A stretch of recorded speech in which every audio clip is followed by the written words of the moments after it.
and welcome to this week's Three Legs, Four Wheels F1 podcast. It's Paul here with... Sean. Yes. Lee. All back together. Well, virtually. All together like Virtually. a disjointed family. And they don't come much more disjointed than us four. Well, that was a race and a bit this week. Well, actually, technically 3 races this weekend. Yeah. We keep getting these calls, don't we, for sprint races. Kind of had sprint races. Mm-hmm. I Don't enjoyed work. it. I thought it was a good race. I enjoyed it. I mean, there were bits of it that were good. It got a little bit sort of paradey towards the end. I think I would like to see another Mugello race without the same sort of number of cars dropping out early on. I think it's a track that has a lot of potential, but I think there's a better combination. I think. I think it would have been interesting to see what it did to the drivers physically if they didn't keep having the little breaks. Yeah. Yeah, because I mean, they were saying, Sky was saying before the race that it's the most physical race on the drivers on the calendar this year. Because they're pulling up to 5 Gs in some of the turns.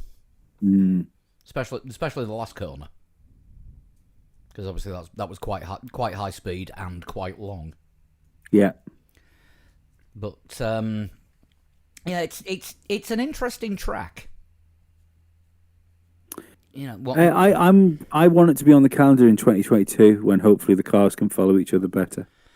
Yeah, I think I like Mugello. I used to really enjoy the MotoGPs at Mugello when I watched MotoGP very regularly, which I haven't done for a few years now. But as a Formula One circuit, I don't know if it's just a bit too narrow.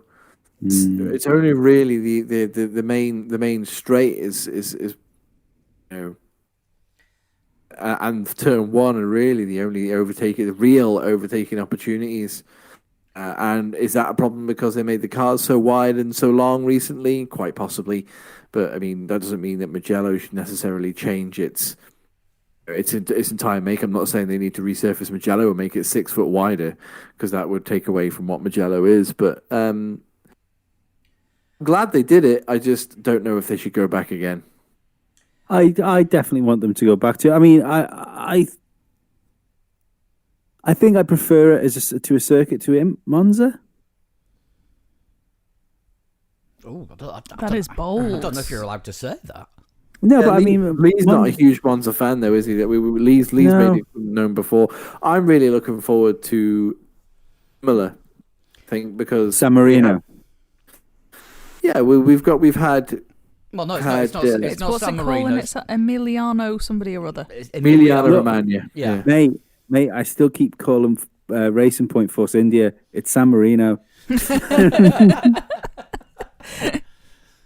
You'll be cheering on the Spikers then. Yes.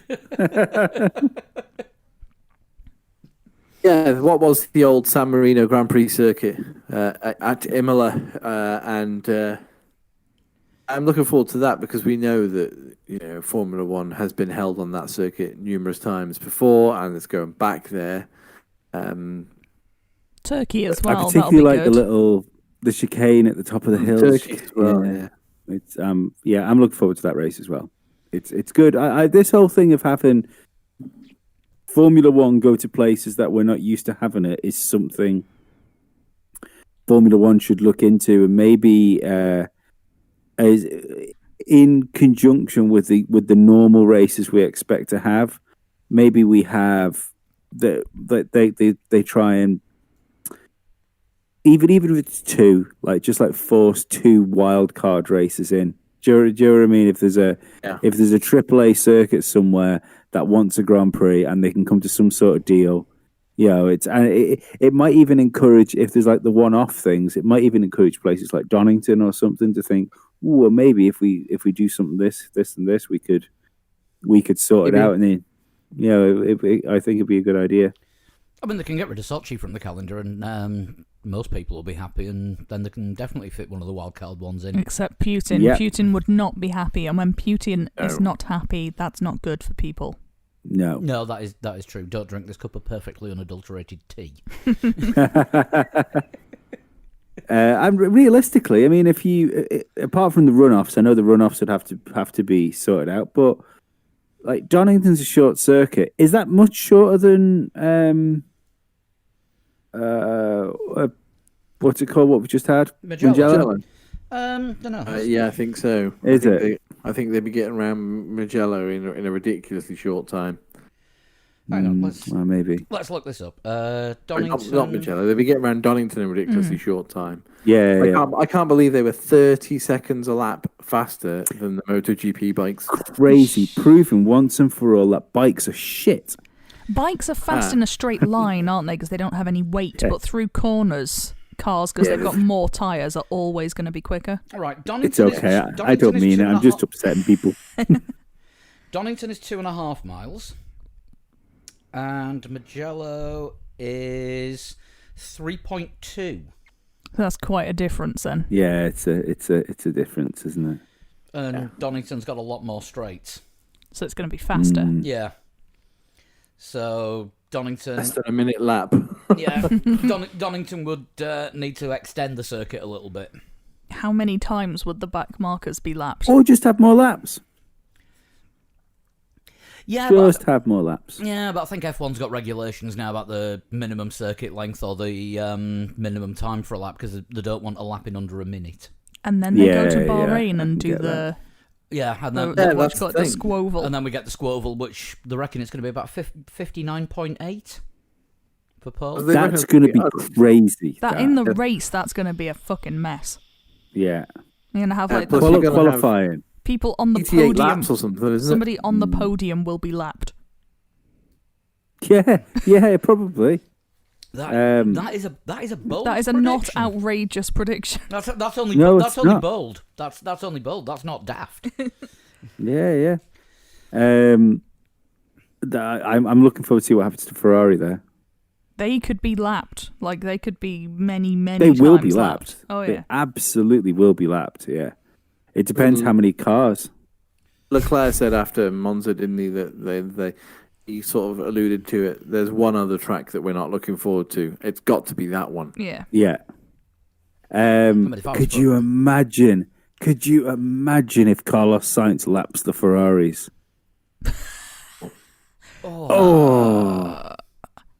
I hope there's like a really passive-aggressive radio message. Give this man an Orlando t-shirt and a cigarette. No, because that's not. No, that doesn't make me happy. I mean, obviously, if Ferrari getting lapped makes me happy. That sound said otherwise. No, but I mean, I don't want to see Carlos's career destroyed. Not when he thought he was going to go into something that was going to be competitive and more competitive than what he had. They've sold him on the dream of 2022, haven't they? But I mean, we've seen this before with drivers. Even within Ferrari, they sold Mansell you'll definitely be a world champion in 1990. And then Ferrari did Ferrari. Yeah. And, we've seen it with other drivers. The only team I can think of who actually successfully signed a driver and said, because we're going to be world champions a few times in a row, is when Mercedes signed Hamilton. Mm-hmm. Even when Ferrari signed Schumacher, they didn't know they were going to be champions. They just threw everything at getting the Benetton team in, essentially. Making weird noises. I think the problem is it's different with Ferrari because Ferrari have just got previous of being complete fucking retards, haven't they? Yes. Consistently. Yeah. It was weird. Well, can we just take a moment to just like digest the fact that it was Ferrari's 1,000th race? And like, what was that dance routine all about in the town square? That was just odd, right? It shows that even in dire straits, Ferrari are still arrogant fuckers. That's where it proves. I missed the dance routine. That sounds exciting. I think something to do with local colour history, right? Touristy. Oh, good. Even though there's no tourists. Friday there were night, a few I think, fans in the town square. But it was nice to see a smattering of fans in the stands for the first time. That is true. I mean, yeah, Ferrari brought the most loyal locals in. Yeah, I'm sure it cost a pretty penny to be there, but... I think you had to sell your soul, which is something that most Ferrari fans have done anyway. Yeah. Were a few fans in. I don't know if anybody spotted this because obviously I missed last week, but there were a few fans in at Monza, and they were medical staff that had been invited by Ferrari. I was going to say they weren't fans; they were specially invited guests. Yeah, but they were invited by Ferrari, I believe. I think it was it Pirelli as well. I think Pirelli had a hand in that. I had in my head. Yeah, I think they did. They were all medical key workers. What's his name? Isola from Pirelli. He went back to being a paramedic during lockdown in Italy. Oh, right. That was his pre-F1 job. I did not know that. Right, moving on to the race. We got to see a red car in the lead. The red Mercedes that was... fair play to Mercedes. They even decided to celebrate Ferrari's 1000th Grand Prix by painting their car the right red shade. Do you get the feeling if Ferrari had not been as shit as they are this year, that maybe Mercedes would not have been quite so on board with the celebration? I think they'd still be all right with it, but I know that Burgundy Ferrari kind of split opinion, but I did not. I thought it looked like the '98 Williams. I was not particularly bothered. I mean, apparently it was the original Ferrari racing colour from when they first started in 1950. I don't care if it's the right one; it's wrong now. Yeah, I just thought it looked a bit off. Yeah, it was just a bit of a sort of whatever thing for me. I liked the overalls. The overalls looked cool. The overalls were faster than the car. I didn't notice that the overalls were different. No, the overalls were really good. They had like lots more yellow on them. Shows how close attention I was paying. But what I thought was really interesting was the the little sort of puff piece that Sky had before the thing to talk about how good like Ferrari were, and all the people on there saying how good. The one they showed 3 times in the build up to the race. The one that a friend of mine sent me a message during saying, "Oh look, it's a who's who of who Ferrari have stiffed." Yeah, absolutely. But did anybody notice that the clips of Sebastian Vettel on it were from an interview 2 years ago? No, I didn't. I don't think you could get an interview with him this season where he's got a lot of good things to say about Ferrari. But to be fair, they also had clips of Niki Lauda. They've not done that this season either, have they? No, but they must have asked. They must have asked Sebastian Vettel to do something for that video, and he's told them to get fucked.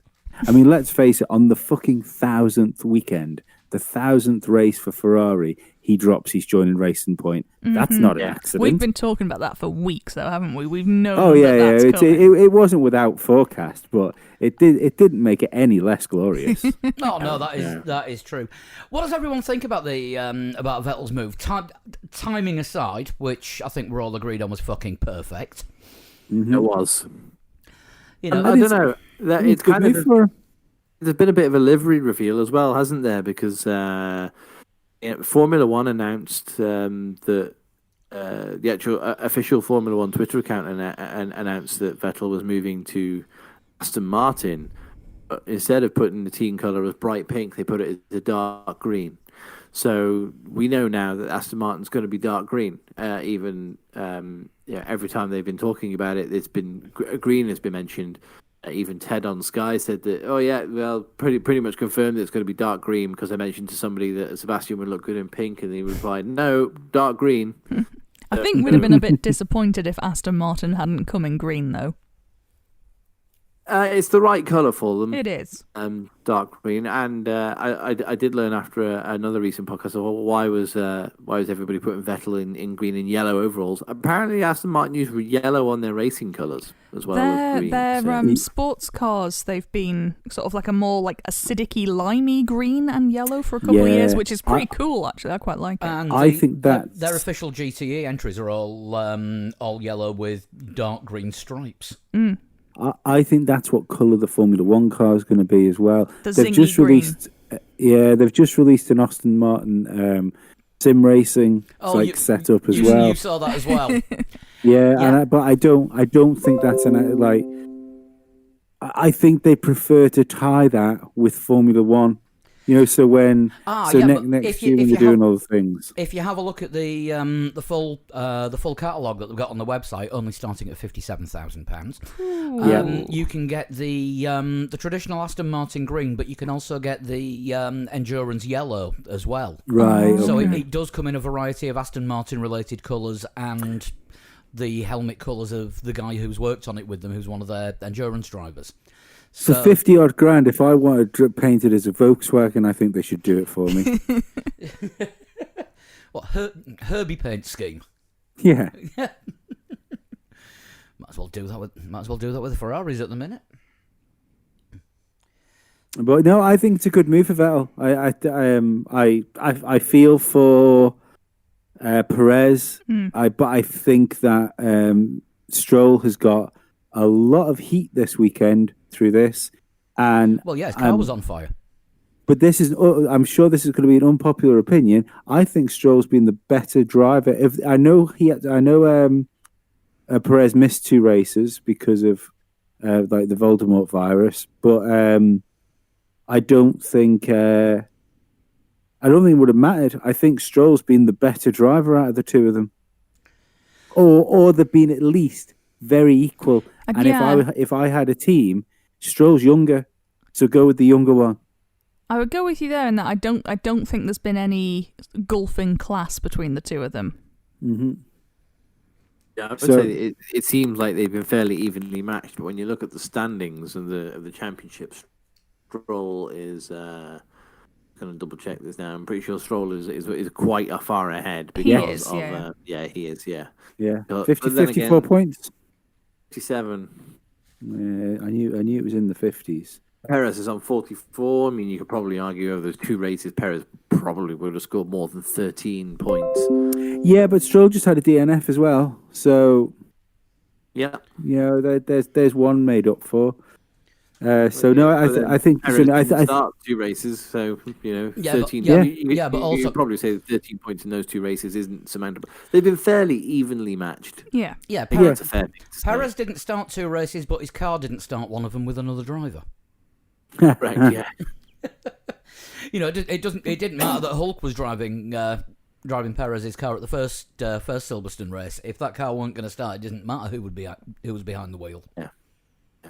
Hulkenberg still 15th in the championship, by the way, ahead of Kimi Raikkonen, Antonio Giovinazzi, Kevin Magnussen, Nicholas Latifi, George Russell, and Romain Grosjean. I see the old Perez or Hulk to Red Bull raised its head a little bit again, didn't it? They were talking about all the reasons why it wouldn't happen. I thought that the Brundle and Crofty were talking about it during the commentary as like a possibility if they decide to skip Albon. When they were talking about it as the punditry team, I think was it Button and whoever else they had there this weekend, I've lost track. They were talking about all the reasons why it won't be a thing. Yeah, I think it would have been interesting to see because I'm happy for Albon, but it would have been interesting to see what he would have been. Well, I'd just like to see Perez or Hulkenberg in a better car for a year, just to see, to see what they're actually made of. See if Hulkenberg could actually hassle Max Verstappen. That's what I'd like to see. Yeah, I would quite like to see one of them in it, but it will not happen. Yeah, because they're going to, for Red Bull to go so far down the road of picking their own drivers to then go and pick one from outside the program, just says that they don't have faith in any of their younger drivers, which to me then totally destroys the program going forward as well. Yeah, but don't forget, every Red Bull driver at the moment, and including AlphaTauri in this, has either been sacked from the Red Bull team or the Red Bull program at one point. Apart from Max Verstappen. Aside from Verstappen, which is what I said first. But the other 3 have all either been dropped from Red Bull or dropped from the program entirely. Because Albon was out and they brought him back in. Yep. Gasly, obviously last fired year. Twice. Yeah, and Kvyat, he's gone. He's had every firing possible under the Red Bull organisation. Yep. I think the next step for him is to be banned from ever buying a can of Red Bull again. Yuri Vip's still Red Bull driver. He is, and has looked pretty handy in F2. Don't think he can get the super license points this season. I don't think he can, but yeah, because he's been shafted by coronavirus because he was going to do Super Formula this year and then couldn't physically get to Japan, so he ended up in European Regional, which is way below where he's at, which is effectively F3.5. Yeah, I think it's pretty much 2 tiers below F3. So yeah, he was doing that and smashing it, obviously. And yeah, Galale got injured, in he comes, and looks pretty comfortable in F2. Iffy first weekend, great second weekend. Yeah, and also much like regular listener Jem, I didn't realise that he was Estonian. Yes, until I saw the tweet. We were very confused. Thought he was... when he won a race in F3. Yeah, because the anthems are the same. Is it? It's the same as the Finnish anthem. Yeah, he won a race in F3. He won a few races in F3 last year, but the first time we saw him win a race and the anthem came on, we're like, hang on, what's this? Apparently, same tune, different words. Rosbergian, eh? Yeah, we've seen this shit before. What, like in F2 when they played the French national anthem when Leclerc won a race? Yeah, that was poor form. That was very poor form. But yeah, there's Vips, there's Sonoda has obviously done quite well in F2 this year. Of course, yeah, you forget about Sonoda, yeah. Jayan Deruvala is not happening. Has also taken part in weekends. No to Jayan Deruvala. Who else have they got? The Brazilian one, whose name eludes me. He's been fired and then went to McLaren and then came back. Sergei Sette Camara, that's the one. He has been posting pictures of himself in AlphaTauri kit quite a lot this weekend. So he's obviously hint dropping. Like, remember me? You still own me. Well, he's like the Sorokin, isn't he? I guess like he's been on the fringes of Formula One for quite a while. So, it'd be about the right time. If he is ever going to get to Formula One, round about now would be the right time for him to come in. I think that's the one, yeah. Yeah, because I think McLaren got him as a package deal with Lando through Carlin. Mm-hmm. Yeah. And then moving one category further back, there's Liam Lawson, who doesn't look bad when his car isn't on fire. Liam Lawson looks all right. They've also got, in F3, they've got Dennis Hauer and Jack Doohan, who both, I think, need another year at least. So AlphaTauri could look good in a few years' time. Well, I mean, by sheer quantity of how many they own, one of them must be useful. AlphaTauri look pretty good at the moment. Yeah. Yeah, but Marco, he'll change his mind within minutes. Probably, that's but the job, though, isn't it? Yeah, that's the job, though, is to get this. I've kind of flip flopped on the meat grinder a little bit because we keep saying that teams don't give young drivers enough chances, and Red Bull have given all of the chances to drivers. Do you know what I mean? They've to the point where maybe it's been detrimental to a few careers, but they've all had the chance to impress. It's Marco's job to turn up and shout at things. When Max's engine was looking iffy on the grid, they brought him in to shout at it, and all of a sudden it started working again. Yeah, going to demote the engine down to the junior team. I had no idea. By the way, I had no idea until, and I know I'm harking back to a week that I missed, but I had no idea that Helmut Marko and Jochen Rindt so close as kids, and then came up through the junior ranks together and made it to both made it to Formula One. It was just it was interesting to hear from Helmut Marko. Yeah, he actually showed a side of his personality that you don't get to see a lot often because he's normally very blunt and abrupt and matter of fact. But he actually showed that he does have some kind of feelings in there because he just comes across as very, I don't know the best word to describe it. Robotic. I was going for officious, but yeah, robotic will do. Yeah. Oh, there's we all know it. There's a touch of the supervillain about him without any doubt. Yeah, you wouldn't want to bump into him in a dark alley, would you? No. Be like, oh shit, this is it. Oh, God, he's got a contract. He's not afraid to use it. Seeing as we're partway through all the news stories, I might as well do the rest of those before we move on to the race. Because I've got 4 things down here, and one of them was Vettel to Aston Martin. Perez to question mark. Yeah. We were kind of on that. Perez and Hulk, Haas next year? It wouldn't be a bad move for Haas, but it'd be a significant friend trade-up. of the podcast and regular guest Sean Kelly tweeted. I can't remember who it was now, but somebody from Inside Formula One reporting that Haas are looking at up to 10 drivers for 2021. And Sean's quip back was, "Will they all fit in 2 cars?" Well, if they buy the 3 2-seaters off Paul Stoddart, then they'd get 6 of them. So let's have a quick sort of spitball then. Grosjean, Magnussen, Perez, Hulkenberg, probably Giovinazzi, because let's be honest, he's probably in the market. He's out of a job. A few Ferrari juniors, because there's Van a couple Dorn. of them. Van Dorn is an Probably, interesting shout. maybe, yeah. Yeah, who else have they got? Louis Delatraz keeps hinting about, oh, look at me, I've got a super license. He's doing all right though as well, He is. Delatraz. And no one stole his car yesterday when he accidentally left his key in his car ignition and then fecked off and did a F2 race. All right, well. Bloody hell. Yeah.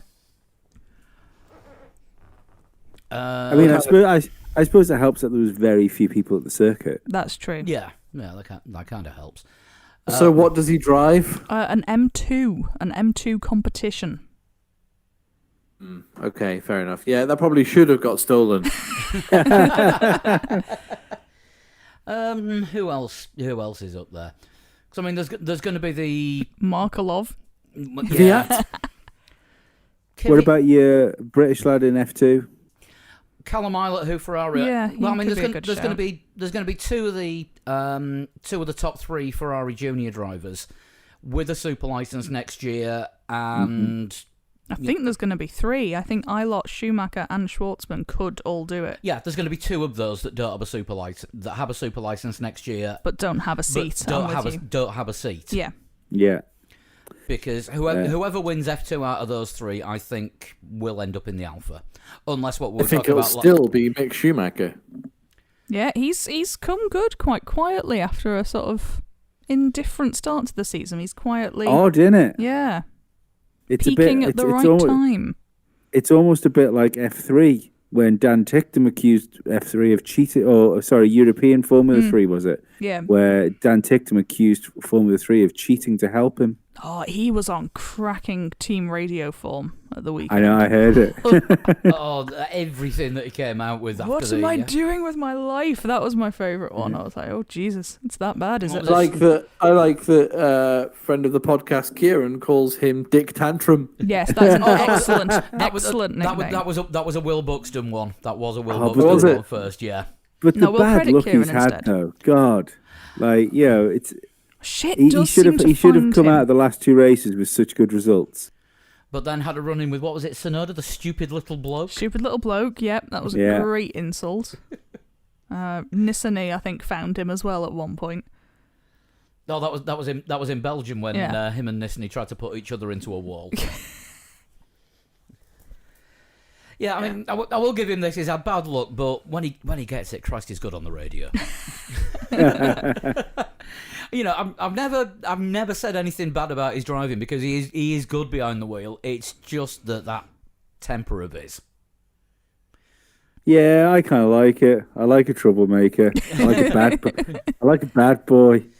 The thing is, he's just the right side of whinge, isn't he? He's not whinging. He's furious. Yeah. Yeah. I mean, he could be one for the Haas list if Williams are having the complete new broom sweeping everything clean. Dan Ticktum versus Gunter Steiner. That's an argument. I don't think Williams are the sort of team, were the sort of team. Who knows what sort of team they're going to be now. I don't think they're the sort of team that would hold a driver hostage. You know, if they had somebody down as like a reserve driver or a test driver, and to be perfectly honest, it's probably written into the contract anyway. You know, if they got the opportunity of a race seat somewhere, that they're allowed to look into it. I don't think they keep somebody hostage. Yeah, I mean, they've got 3 F2 drivers as a test driver, so I mean, they can't use all of them, so... Yeah, it doesn't make any sense to do that, Aitken, to be perfectly Nissany honest. and Tictum. Oh, I keep forgetting Aitken's on the Williams programme now because he's always been Renault up until this season. Yep. There's more chance of me getting in Formula 1 than Aitken, I'm afraid. It's like he's one of those ones where he could, because he's been in F2 for like the time he's been, he would have to win the championship, I think, like Jolyon Palmer did. I was about to say the Jolyon Palmer rule. Yeah. Which reminds me, question that we got from another friend of the podcast, Mike McPherson tonight. Is K-Mag going to be the next Jolyon Palmer? Well, he's already been there longer, so he's technically better than Jolyon Palmer already. I don't 100% know what we're looking for here. No. What are we qualifying as a Jolyon Palmer? Would we see K-Mag as a pundit? I said Gerhard Berger before he could be the next Gerhard Berger, but now thinking about it, did Alesi ever win a race?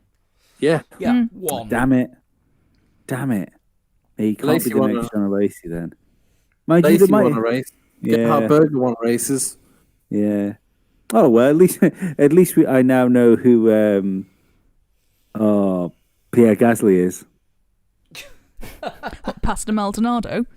No, he's the next John Alesi because he's not winning another race. Neither did Maldonado. Well, yeah. But he's also not going to be as exciting as Maldonado was. The next Heikki Kovalainen. Very possibly, nobody wants to be the next Heikki. Was he 9th best Formula 1 driver of all time? Apparently according to so, AWS? yes. Was he? Yeah. according to AWS. Oh, you missed this one, Lee. It was when you were the other week. Chris had the AWS list of. Well, it wasn't the best drivers; it was the fastest drivers. Did we decide that they have the good drugs at AWS? Yeah, the fastest drivers in Formula 1 history. Yeah. Kovalainen was 9th. Jarno Trulli, I think, was 1 spot ahead of him. I'm just waiting for Lee's response on this. Wasn't like Vettel about 18th or something ridiculous? Prost was 20th. I'm just a bit confused. Yes, we were very confused. Got to go over this again for Lee. Are you sure it wasn't the ALS list? It was the AWS. You know the official statisticians of Formula 1. We asked for somebody from AWS to. You ready for the top 10, Lee? Okay, just this is for Lee's benefit. I'm still going to be shocked, I reckon.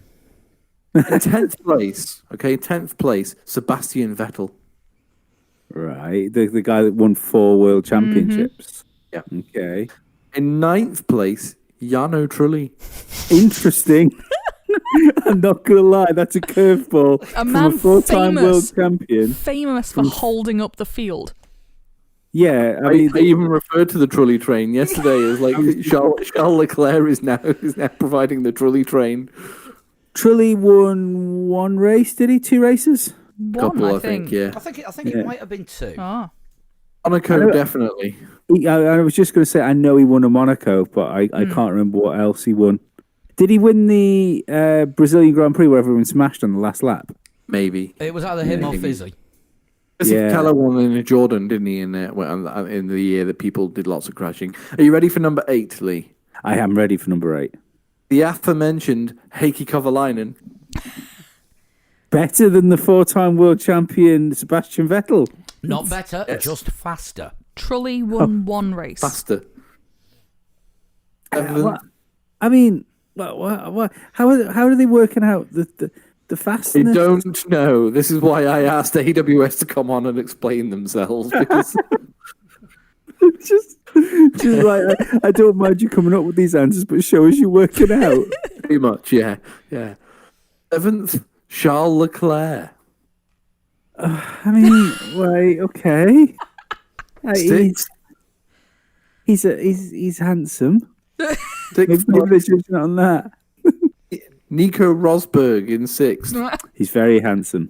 Maybe this is a style list. Don't think so because Carlos Sainz isn't on the top 10. Although he was somewhere in the list from 11th to 20th. Anyway, 5th place, Fernando Alonso.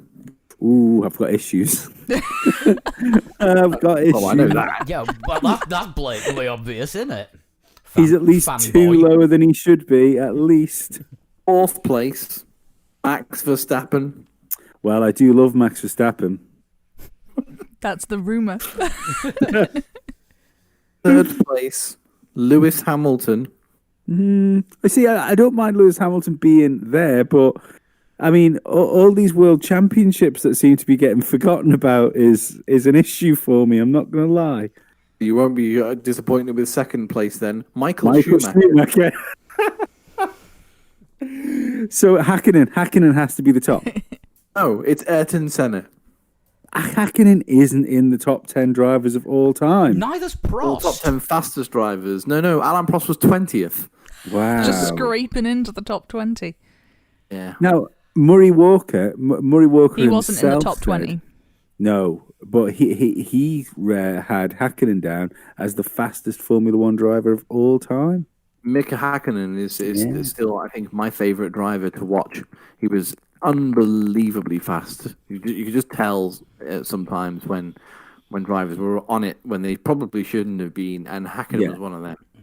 That list is bullshit. Where was Nicky Lauda? And again, I think he was Don't somewhere know in that 11 he to was in 20. Don't know that he was in the top 20. Makes me think I should write a list of my top 40 drivers of all time and use very similar methods. I found the list from 20th to 10th. Yeah. Oh, no, wait, there's more. There's now more. Oh, I've done a list. Oh, my God. There's 50. I don't want to go through these. Just pick out the go on, pick out the howlers. highlights, lowlights, lights. Number 50th. Number 50th. Ah, look at me. I'm so happy about this. 50th, Kamui Kobayashi. Oh, yes. I mean, he shouldn't be on any list ever. He doesn't even come in the top 50 of name a Formula One driver. He doesn't even come on birth There's one certificate. podium. Okay, I found Mika Hakkinen. He is 38th on the list. So barely above Right, Kamui Kobayashi. Who's one above him? That's what I find funny. Is what did when they went to Mika Hakkinen? Who did they go above him? Okay, I'm going to go to some drivers that are above Mika Hakkinen. Oh, it should be good. But in 37th place is Olivier Panis. What? Fuck off. Is this fastest man into a wall? I don't know. No, Kobayashi would be higher on that, surely. Won one of the slowest Monaco Grand Prix ever. Jesus. This is clickbait if ever I've seen it. Oh, it's fantastic. In 32nd place is Paul Di Resta. Faster than Mika Hakkinen. What? Oh, see, Do you know who's even faster than him in 31st place? Robert Roman Donbos. Grosjean. What? Roman Grosjean. Oh, get Jesus. fucked. Again, I've had fast enough into now. a wall. I'm gonna. Is this an image? This is an image. I'm gonna save this image and I'm gonna post it in our chat thread because this is hilarious. I'm gonna bloody tweet this. Do it. I'm gonna send it to you. Wait, the people are listening to live social mediaing happening on the podcast, recorded live. I think we need to move away from this and talk about Ineos. Ooh. We can do, although this is so much fun. Just give us one more. Okay, one go more on. outrageous position. One more. One more. I think one more. Okay. It's not letting me do it because I'm trying to send it to you. Hang on 1 second. Right. Okay. So we know the top 10. Something in the 20s, maybe? Yeah. Okay. I'm going to go for number 23. Bearing in mind this man is above Gerhard Berger, Jacques Villeneuve, Kimi Räikkönen, and Nigel Mansell. Nick Heidfeld. Oh. Nick Heidfeld is 3 below Prost. 3 below Prost, yeah. Felipe Massa, Fucking Adrian hell. Sutil, and then Nick Heidfeld. Well, Adrian Sutil! Jesus Christ. Well, it was usually 1 or 2 below the winner. Juan Pablo Montoya, 45th. What? Slower than Giovinazzi and Kvyat. Giovinazzi is in the top 50. Yes. I don't understand. Yeah. I know it's insane. I can't.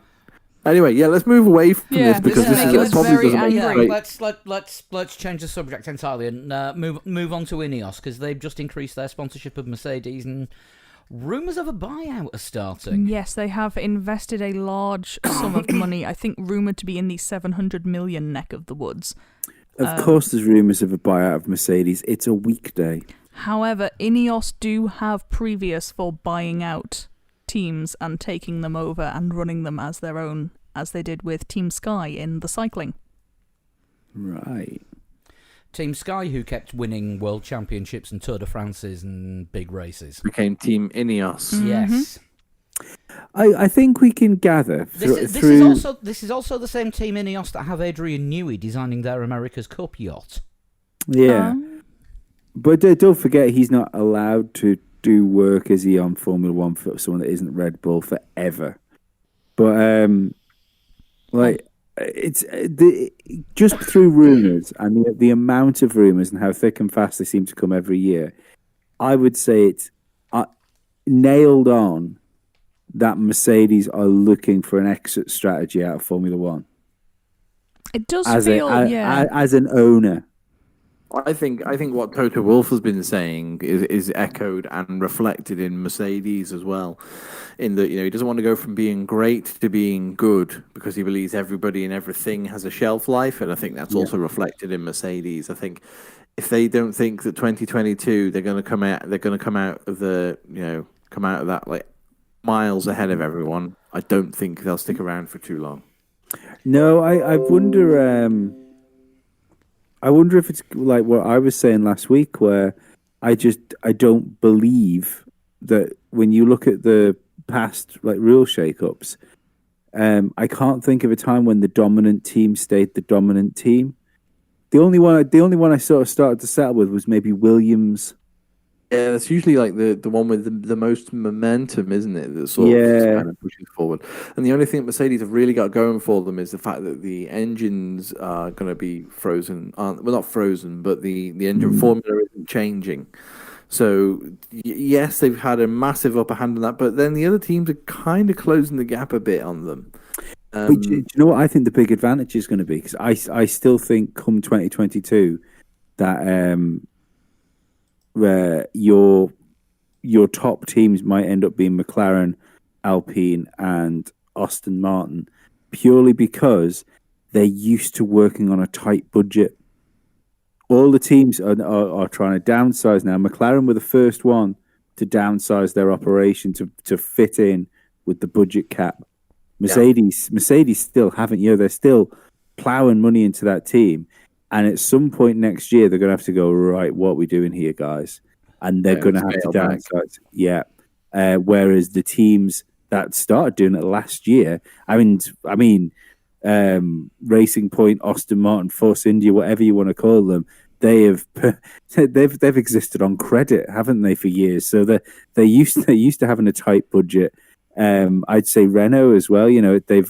Although they're a part of a massive manufacturer, Renault sort of made it clear that they weren't going to put the endless money pit into Formula One like some manufacturers would do. I think that might be one of the reasons for the name change as well, just to sort of freshen it up a bit, because I think the Formula One team Renault might look stale now, because it's been that team where you've been expecting them to do something for so long that it will feel a bit rejuvenated to fans if there's a new name involved. But yeah, McLaren I think McLaren, Renault, and what will be Aston Martin all seem to have some wind behind them at the moment. Yeah, I think it is the ones with momentum. Yeah, I think you might be right on that. I mean, Mercedes though, as a racing organisation, I think they're going to take advantage of possibly moving staff to other areas, because don't forget they've got there's the Formula E side of things, there's the HWA Race Lab side of things. So you see Mercedes run cars without the Mercedes name on in endurance racing, in other World GT series. Yeah, I don't mean just people losing jobs, though. I mean actually having that physical amount of people to run your team. I think that's what will become difficult for Mercedes. I mean, one of the things is there's that many opt-outs in the budget cap. They've probably made enough loopholes for teams to get away with it. That's the thing. If you've got other areas within your big brand umbrella and you can farm something out. So if, say, within Formula E, they find some battery technology that has cross-application in F1, they won't have to pay for that from F1 because Formula E has done it. McLaren will be another one that'll be good for because they have so much of their applied technology stuff. They can do a load of aero work and say, oh, we're developing a new skeleton bob. And then it happens to have some crossover. Does that mean Renault can make a lot of stuff for Alpine? Yeah, probably. Yeah. Red Bull as well. Red Bull will be quite handy for the creative accountancy there because they obviously make all like skis and bollocks and all kinds of bobsleighs and shit like that. And of course, this is where all the rumours about the Ferrari IndyCar team are coming from. Oh, look, we've made another open wheel racer. Yeah, that's not happening. I think that was an empty bargaining tool chip from Ferrari again, where they wanted to try and get their own way. Thinking about it, I don't know how it would work with Ferrari and IndyCar because you've got to buy the chassis. Mm-hmm. You know, it's a spec series. If they're putting an engine in there, then that's fair enough. But the engines that they use in IndyCar, not really related to the engines in F1 because there's no... Yeah, and as we've seen in F1, putting a Ferrari engine in a Dallara chassis doesn't always hit the mark. No, it doesn't. And when we do the race review, we'll be talking about them first. Ah, very good. And Ferrari have got enough fucking troubles with one race team. This is true. Let's be honest. Yeah, which one? That's the problem. Should we do the review then? Let's do it. I think we're about there. Right, starting from the front, the safety car shenanigans. What does everyone think about the complaints that have been made about the FIA turning the safety car lights off too late? Even though it was they only played Lewis Hamilton's team radio, but Valtteri Bottas, Lewis Hamilton, and Alex Albon all complained that the lights were switched off way too late. It was in the middle of the final turn. I don't know. Because we saw the lead Bottas, driver, didn't no we? option. Yeah, he was still warming his tyres on the straight when Hamilton looked like he was trying to go, and yeah. And nobody's allowed to pass the leader now until the finish line, which was quite a way down the straight. So, Bottas wasn't anywhere close to being up to full speed, still warming his tyres up, and drivers set off from the back. No, I don't think it was Bottas still trying to warm his tyres up. I think it was Bottas trying to hold the pack up so they had less chance to get past him. Yeah, but he was. I think so too. But he's entitled to that. He can do that. That's his prerogative, really. Yeah, I think the thing is here, is that horrible. I don't want to say modern attitude, but that's all I've got. Of there always having to be somebody to blame for an incident of any type. It was just something that happens in racing now and again. Think of all the starts we have and like all the restarts you have with behind a safety car. You rarely see things like this. It's fucking dangerous. Motorsport's dangerous. And when you think as well, when the guys at the rear of the pack were coming around the last corner, they could see above the gantry, like at the start finish line, that the light was flashing green for go, like racing. You can race now. So that's what they could see. But Bottas was still leaving because they hadn't got anywhere near the start line yet at the front. So that's why they concertinaed up. Yeah, they were all bunched up. But let's not forget when you were looking at that from the back of the pack, all the mid pack was bunched up apart from Kimi and Vettel. And there was a massive gap between Kimi and Vettel and the rest of the cars. And I don't think it's a accident that two very experienced Formula One drivers were sat at the back going, "That's going off." Yeah. I mean, I think what happened was a bit of an anomaly with the way that the Mugello circuit is anyway, because on a lot of other circuits, the timing line, the finish line, is a lot closer to the exit of the last corner than it is here, because it's about 3/4 of the way down the straight, isn't it? Which is about 3/4 of a kilometre. It's a 1K long straight. Yeah, so something like this was bound to happen, because a lot of the times the pit entrance is before the last corner, or on the last corner, certainly before the apex. With this one, it's actually as you're coming off the last turn, which is when the safety car comes in. That's when cars can pass the safety car, and there's a long straight drag to the start-finish line, and whoever's in the lead can go at whatever speed they want. And the light goes green as soon as the safety car's in the pit lane. Yeah, so it was a bit of an anomaly, but I agree with some of the drivers towards the back saying, whoa, that was a bit dangerous. We need to work out what went wrong there, because they were seeing the green light and it wasn't actually time to go. That was maybe a mistake, but as I say, there's nobody actually to blame. That's just like a procedural thing that might need looking at for certain circuits like that. Yeah, I think we should just make it exciting, and every single safety car starts with a full grid restart. Ooh, that's interesting. Like, say the safety car just takes them round till the debris gone.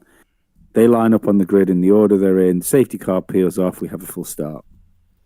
They started doing that after red flags now, haven't they? Instead of having safety car starts. But apparently, I learned at the weekend that that's at the behest of race control. If race control decide they don't want to do a full start again, they don't have to. Yeah. I don't know why they wouldn't do that, because it's exciting. I suppose the only reason would be rain. You know, if you started under a safety car anyway, maybe, which is thankfully something we haven't had many races, but thankfully something we seem to be getting away from, because it seemed at one point all we were getting was safety car starts under when it rained, wasn't it? And I hated it.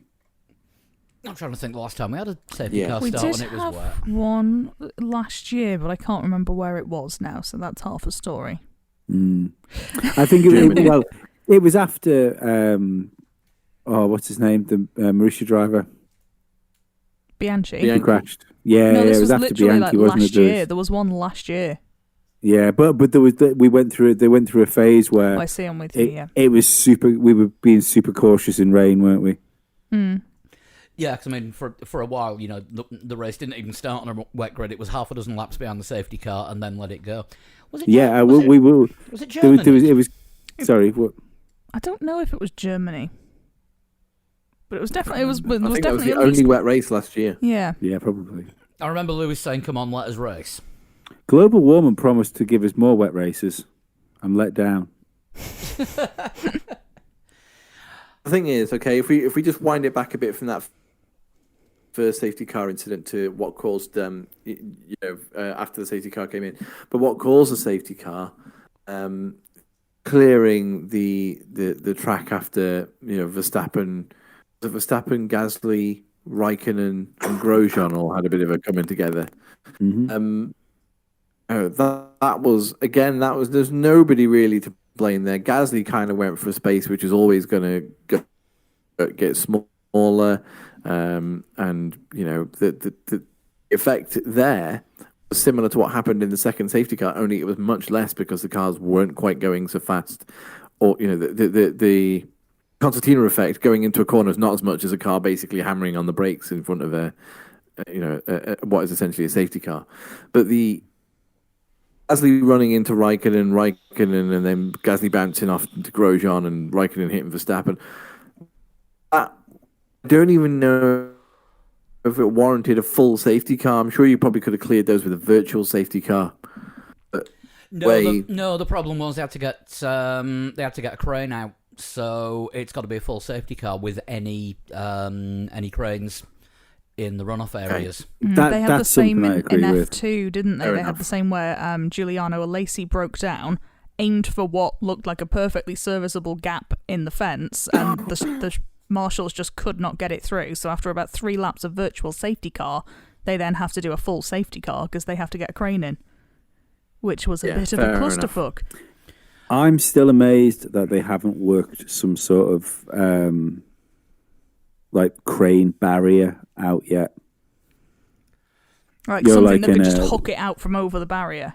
Yeah, well, no, but no, like a barrier around the crane. tire wall around the crane, something like with that. You know, it seems logical to have some sort of. But then, if there are marshals in the way, how easy would it be to just hit a marshal, squash a marshal up against the tyre barrier? It's the right thing to do to bring out full safety. We've seen the last 2 weekends tyre barriers getting completely destroyed, and that's brought the red flags out. Yeah. And how quick? No, how I mean quick is it as around well to be when they've faffing got a around? crane on the circuit. Do you know what I mean? When they've got like a digger or something on the circuit. But they've then got to get it into position without the barrier being there. Oh yeah, but you could do it easily. You know, when you look at, you could like make a universal one fits all type thing that would be, I don't know, maybe to give you enough clearance for maybe a foot of the wheels, because the wheels are huge on these things. But actually getting it into position when someone goes off, you've got to move that crane to where that car is. Oh no, you could make it as long as you had a little bit of ground clearance with it. You could, but you're still taking it onto the circuit. Yeah, the problem. You would just have a crash barrier. It would be dead easy to do. The problem was with this one though, it was there was that much gravel there, and especially with Max's car, he was a good sort of 10 feet from the barriers. So, yeah, no, you could still drive it. Well, there's no reason why you couldn't drive it with some sort of crashable structure around it. Sounds like a hovercraft. I'm picturing like a hovercraft skirt. Essentially, that's all you're doing. It's just having you would either have like a, the sort of things that you see rugby players push when they're doing training. The tackle pads. Yeah, that type of thing around the unit, which you could either then have tires on if you want to do it as a tire thing. You'd probably use Tech Pro barriers, to be perfectly honest, because I think that would be easier. But it's definitely doable. You're always going to be dealing with cars under a yellow flag anyway. So you're not looking at cars going into it in racing speed. But in case you had that situation where a car aquaplanes off the track and goes into it, you're going into Tech Pro barriers and not a fucking heavy goods vehicle. And what about the marshal who was standing there attaching the crane to the car? Oh, but we still have yellow flag. We still have double wave yellows anyway, don't we? Do we red flag with it on the track straight away now? No, it's safety car. It's safety car. Yeah, that's right. You can still aquaplane off the track with a safety car. It's not. I mean, I'm not. I'm literally looking at a system here to protect the drivers. I don't know what you could do, bar turn the marshals into Stay Puft Marshmallow Men. But Zorbs, put them in a Zorb. Yes. Like that. Then a Formula One car goes into it and he goes into orbit. But everyone has a good time. Having a structure around the crane just seems like a good idea. I think the problem is as well there, if that becomes a requirement, who is paying for it? Does F1 pay for Tech Pro because Tech Pro is pricey as fuck, or does the circuit have to pay for it? In which case, the circuit could just be like, nah. I'd say Formula One. Because I think what it would cost to do, you could, again, a one size fits all type thing that could be adjustable.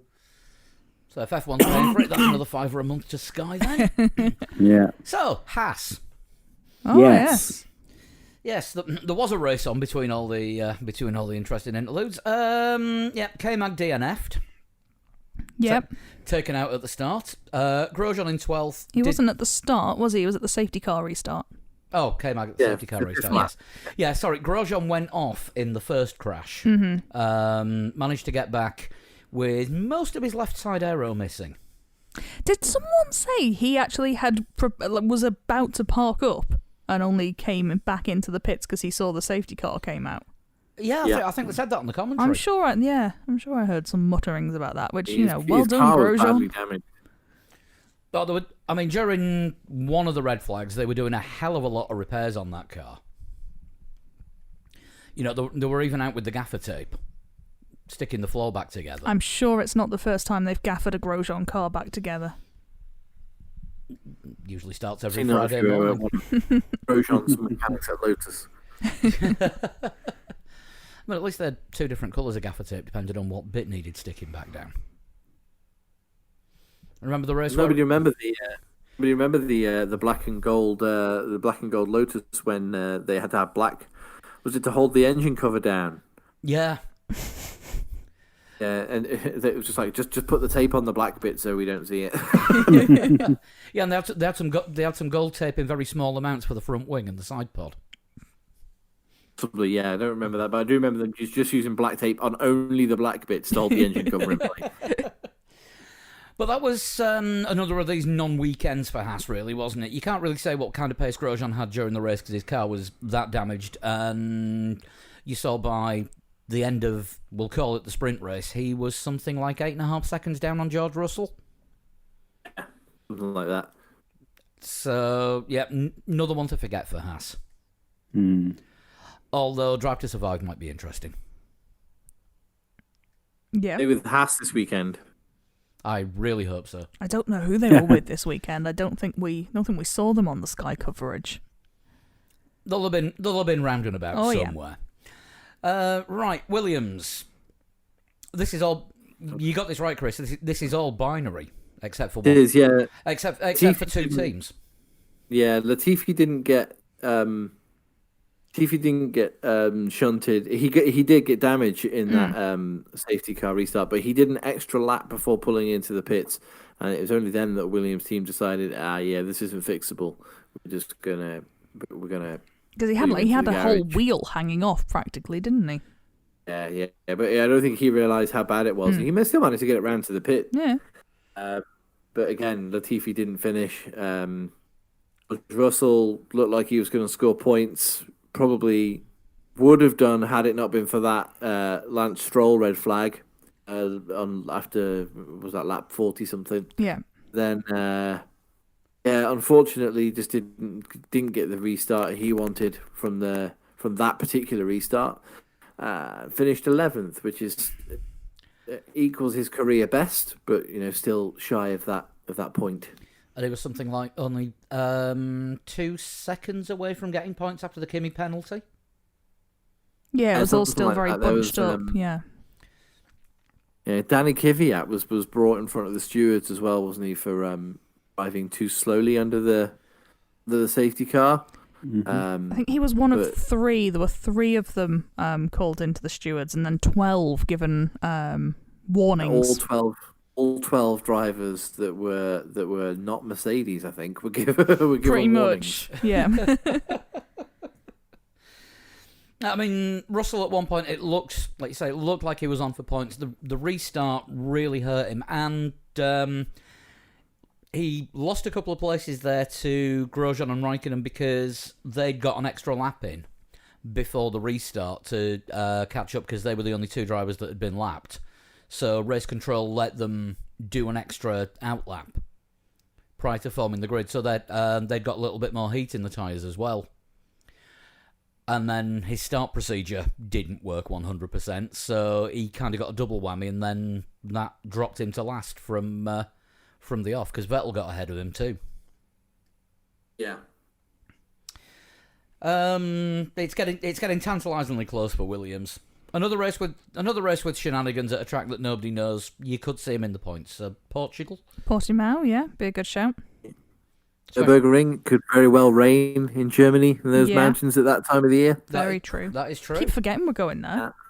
Yeah, absolutely. Well, it's a race after next, isn't it? I'm surprised that they've done that. We're at the end of the triple header now, aren't we? That's it. There's no more. It becomes there's one more triple header, which is at the end of the season, and that's it. Yeah, we've got a little run of every other week for about a month now, which is quite exciting. Yeah, and then we get weekends off. Le Mans. Yeah, and then we've got, I think the only triple header now is the 2 Bahrains and Abu Dhabi at the end of the year. So no more triple headers till November, December. Christ. How will we know what to do on a Sunday? Well, there's Le Mans this weekend, which I'm not live blogging. We'll be about. We'll be on Twitter and Discord. Right, Alfa Romeo next. Kimi in 9th, and Giovinazzi gets the Giovinazzi Participation Award for being at the circuit this weekend.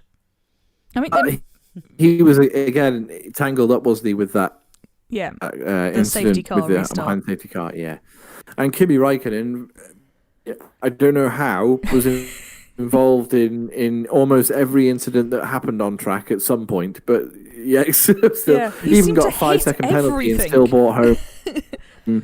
Wasn't happy about the 5-second penalty, but still brought the car what? home. Yeah, he wins F1 radio of the weekend. Obviously, full radio of the weekend was Dick Tantrum. What? Yeah. It was just radio of the weekend. What? He was fuming. That was so funny. You can't beat angry radio Kimmy. It was funny. I thought it was hilarious. Yeah. Props to Kimi for bringing home 2 points for Alfa Romeo, even with everything that went on. The whole race was he was sent into the air at turn 2. Mm-hmm. He was narrowly avoided that whole shenanigans with the safety car restart. Managed every other restart perfectly after that, and was across the line ahead of the Ferraris. Only dropped behind Leclerc because of the 5-second penalty. Mm-hmm.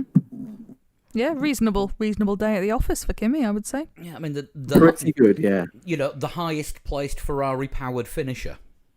Did anyone catch the special question in the press conference with Kimi Räikkönen pre-race weekend? No. It's been 20 years almost to the day that you made your first Formula One test here at Mugello. What can you remember from that day, and how special was it for you? Oh, please tell me it was a totally Kimi answer. Oh, it was the best of Kimi answers. He said things. He wasn't just like a one-word answer, but he said, "Yeah, was 20 years ago now, as half my life ago. Was a day that certainly changed my life." Amazing.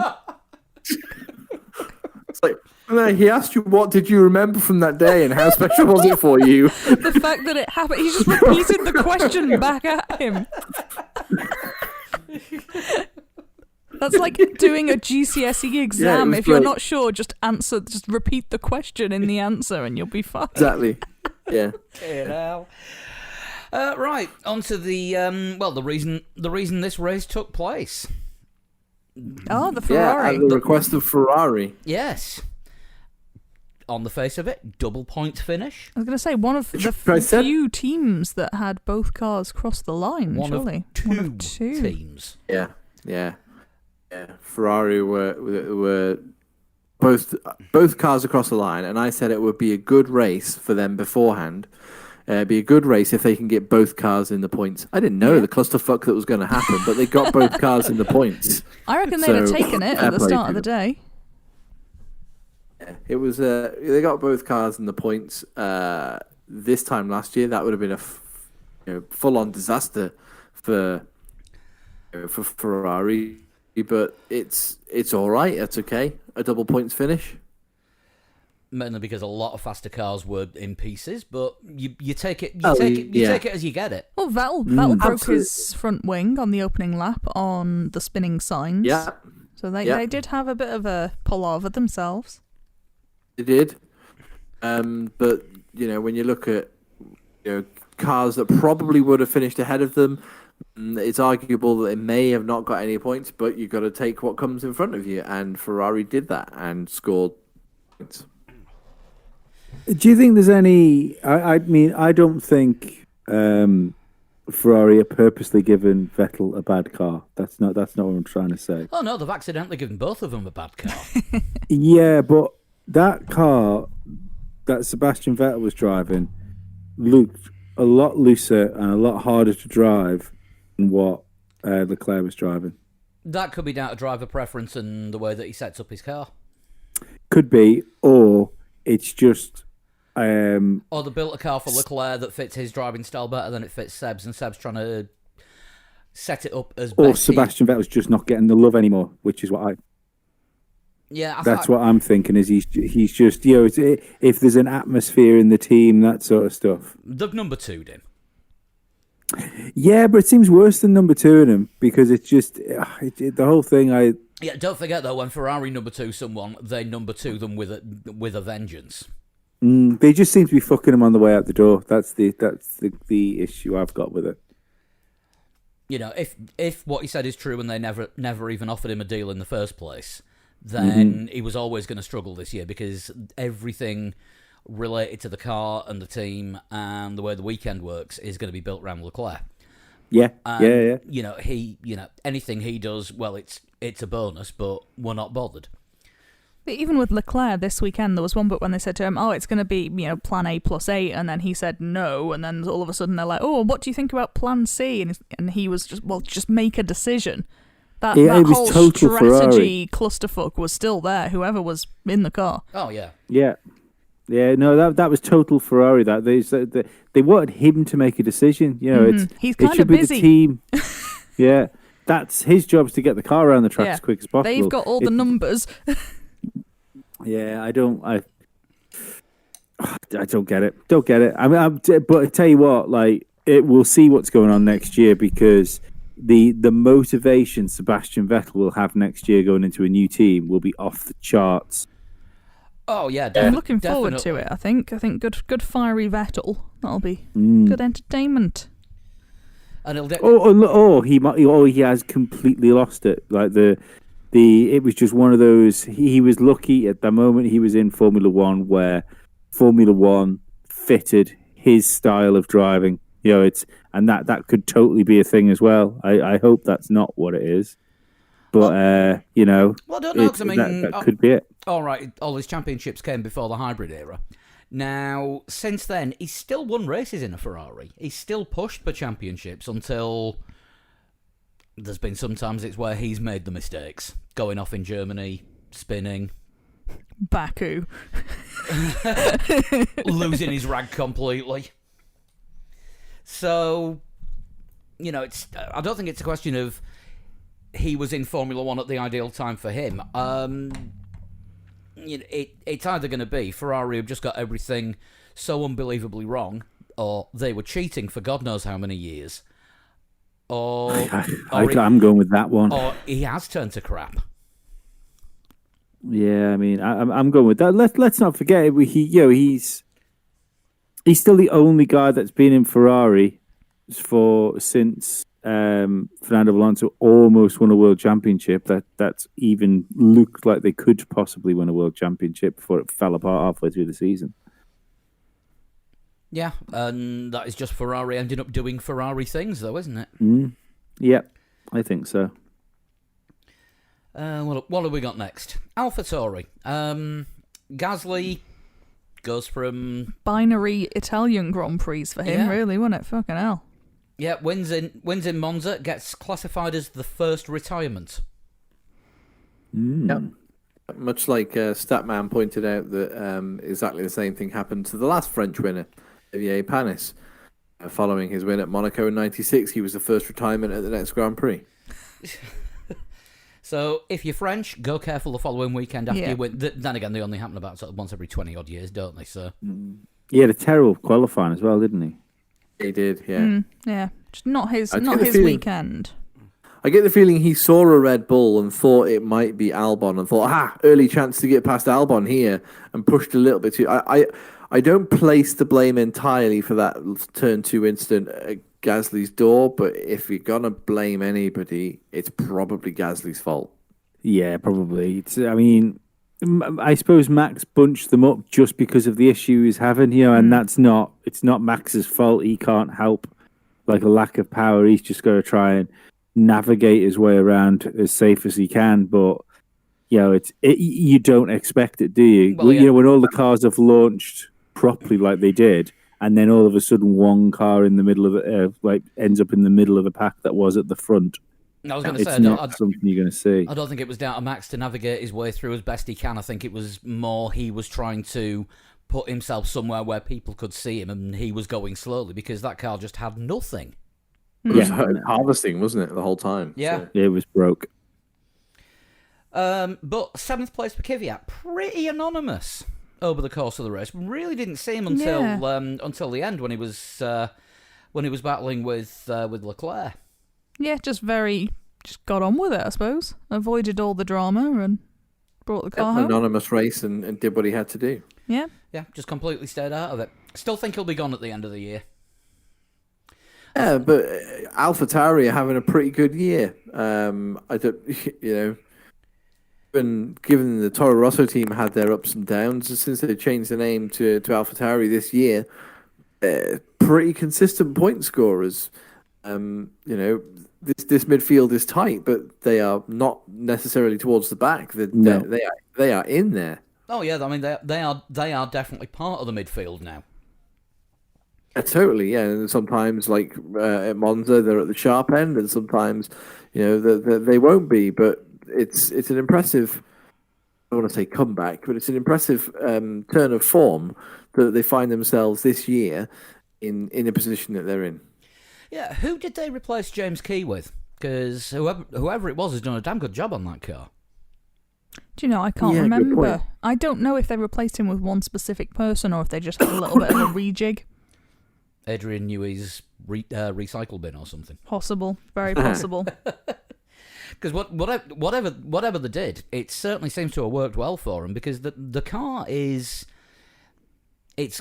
quick and it's not draggy, and that's been a problem that they've had in the past. And you can tell that it really does suit the Honda engine. All right, the Honda's had 1 year longer in that team than it has in the big boy Red Bull team, but. It's not a rubbish engine, is it, by any stretch of the imagination? Who'd have thought that 5 years ago? Yeah. But no, whoever's done the car this year, they've pulled something out of the bag. Right, McLaren next. Joe, just quickly, when you're saying about the engine there, does no one think that the fuel map seemed to have really, really badly affected Honda? Yeah, it does. Yeah. I wonder how much the Red Bull organization as a whole now regret pushing for this single engine mode, because it's them that appear to have come worse off. Well, for straight line speed, I think Honda are the worst engine again. So I would still say Ferrari. I'd still say it was the Ferrari engine. There have been a couple of tracks. I'm wrong. Yeah, I wasn't thinking of Ferrari. I was still thinking of a cheaty Ferrari. But I think it's helped Renault probably be the second best. There have been a couple of tracks where Kvyat, I think, one recent-ish race, can't remember which one, might have been Belgium, was fastest in the speed trap. I think it was Belgium, yeah. He was getting they're now getting the surprise fastest that Grosjean and Magnussen were getting last year with the cheaty Ferrari. Just because those... Yeah, I think it's given what they've got, AlphaTauri are having a pretty good year.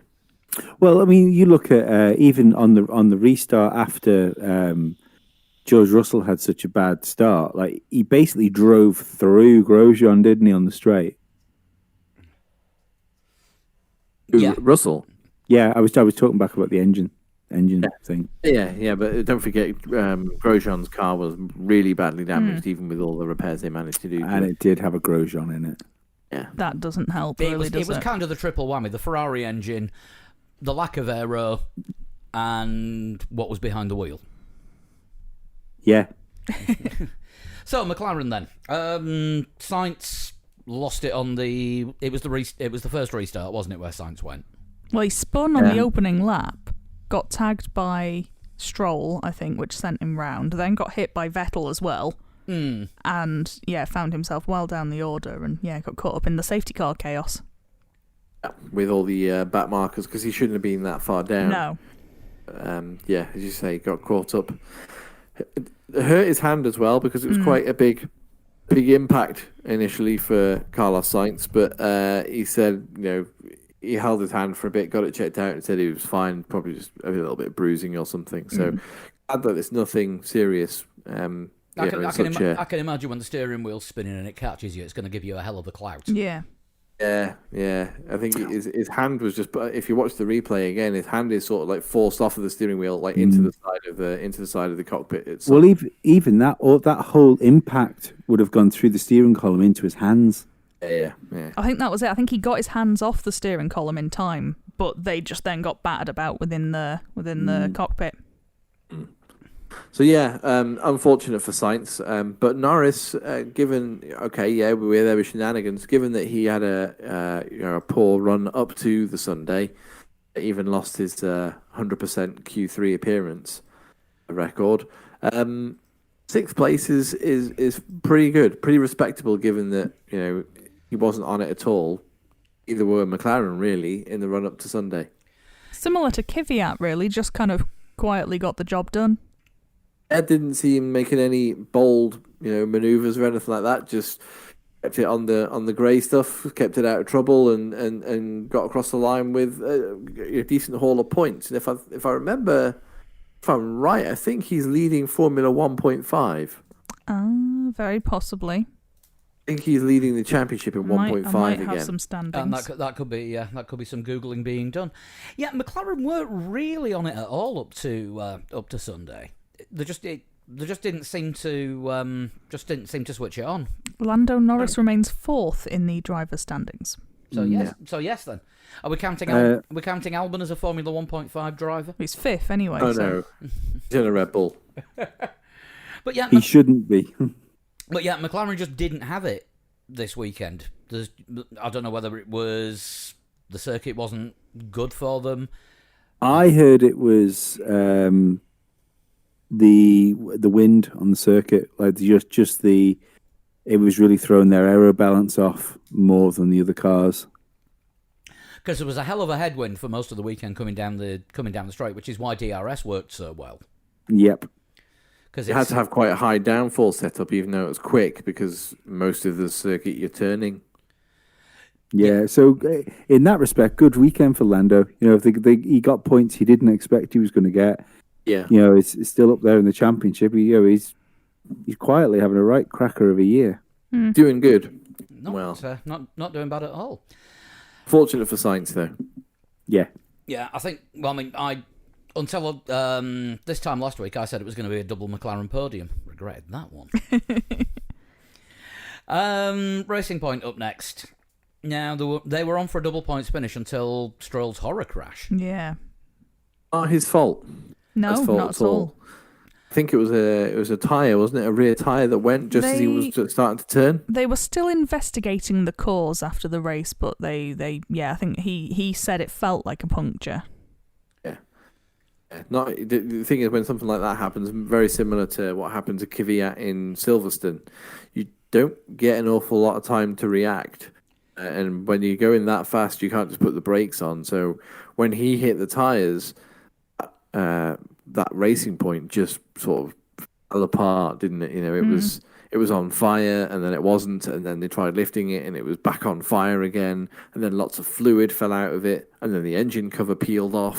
I think, was it not the marshals that peeled it off to try and get to the source of the fire, because it just kept catching back on fire like one of those trick birthday cake candles? Yeah, I mean, yes, that accident caused the final red flag and restart, but it wasn't Stroll's fault. I did feel a bit bad for him because I didn't think it was. It's not something that was justified, was it? But at the same time, we're hearing calls to the Mercedes drivers to stay off the curbs, and I wonder if Racing Point were just a little bit lax in that respect, and it could have been something to do with the fact that Lance was riding the curbs a bit higher than anyone else, and just was unlucky with one of his tyres. I mean, it was only a level 2 call from Mercedes to stay off the curbs that didn't get James involved. James. I did enjoy that one where Lewis said, which curbs? He said, a curb, whichever corner it was. Pretty much all of them. Yeah, cause I'm guessing the curbs there are meant as a deterrent for bikes, so they're not going to be F1 car friendly, are they? A deterrent for bikes, a challenge for Marquez. Well, not at the moment. He's only one-handed, isn't he? A challenge. Still time for him to come back and probably win the championship. It's what happens in MotoGP. Although Crutchell's coming back soon as well. Oh yeah, he posted full detailed video of his arm surgery on Instagram. It was well graphic. I am not. I'm going to make a point of not watching that. I fucking love a grim operation video. Most people compared the inside of his arm to various cuts that you would see in a butcher's. It was nice, detailed. Do we see tendons? I'm a fan of a tendon. Have a look for yourself. So Perez there, or the soon-to-be unemployed Perez as of this week. A good drive, given that he had the news. He made the announcement himself, didn't he? On Thursday, was it? Yeah. Mm-hmm. Good drive. Media day. Oh no, sorry. It was late Wednesday. I think. Yeah. Do we morning. think he jumped the gun a little bit just to sort of try and own it a bit? Yeah. A good drive, kind of where we expected, where I expected Racing Point to kind of finish, really. They were running, was it 5th and 6th that they were running? Yeah. When Stroll retired. So, yeah, that's about right. Kind of, 4th, 5th, 5th, 6th, yeah. But a strong drive from Perez, given that he's made the announcement now that he's out of a job for next year, essentially, and to put himself in the shop window straight away. Could have done much more than that. On for a podium at one point, but there were always going to be those faster cars behind him. Yeah, and of course with lack of overtaking spaces anywhere that isn't the main straight, and the faster cars getting the DRS. It was bound to happen. Did you see can't remember if it was the Saturday or the Sunday F2 race. Schumacher got ahead of Markelov, managed to do an overtake on the final corner, but before the DRS line. And as soon as Markelov got DRS on Schumacher, he managed to pull out about 3/4 of a second on him by the end of the main straight. So that's the kind of difference that the DRS makes there. Oh my God, Crutchlow's arm. Perez, though, getting back to the race. Sorry, guys. Lee is vegetarian for the next couple of days. Checo Perez doing what he did. He defended really well, I thought, and very fairly when Daniel Ricciardo tried to go around him, and did eventually go around him at turn 1. But to try and sort of, just we didn't see enough of that, I don't think, sort of edging the driver out towards the outside of turn 1 when drivers tried to go around the outside. I thought he did a really good job of trying to defend his line, but Ricciardo was too strong. Yeah, and that does put us on to Renault next. That Renault engine that Renault combination is looking a lot better than we've seen it in a long time. Cyril Abiteboul. Why did Ocon retire? Brakes overheating. During the first safety car, George Russell was behind Ocon, and he radioed in and said, "Tell him to pit Ocon, his brakes are on fire." I misheard and thought George was saying his brakes were on fire. Yeah, I thought he'd said that. And then I'd heard him say that Ocon's brakes were on fire. And then I did as well. And then during the red flag, they realised that they had been on fire and caused way too much damage. I love the idea that Renault have gone, yeah, mate, try again. We're not going to take a car out of your way just because you're saying it's on fire. Just leave him out there on fire. It's fine. They got it back into the garage and oh yeah, actually you were on fire. It was real fire, right? But yeah, George wasn't lying. These smell like beef stroganoff. So yeah, Abiteboul Anybody who's driven getting a car fast tattoo. enough. Do we think Abiteboul will get the tattoo this year? It's coming, isn't it? It's on its way, because let's be honest, it looked. Was it Monza or was it Monza? Belgium, wasn't it? Where I think Ricciardo finished 4th. Yes. Yeah. So it was on for Belgium. Then we had that crazy race in Monza where Renault didn't quite take advantage, and then again a sort of slightly crazy race, but we still had the podium that we kind of would have expected. And Ricciardo was there or thereabouts. 4th is a decent position for him. He will get that podium before the end of the year, I think he might get it at the next race. I really thought he was on for it this time. I thought he could have. I thought he could have got it, but Albon just seemed to find something from somewhere. Without the restart, I think he would have done. It's just the tyres, I think, and the fuel suited Red Bull at that particular moment in time. Don't forget the last restart. Ricciardo got up to 2nd. He got ahead of Bottas by turn 1. But it was just just didn't seem to have the pace. Well, once he got up there.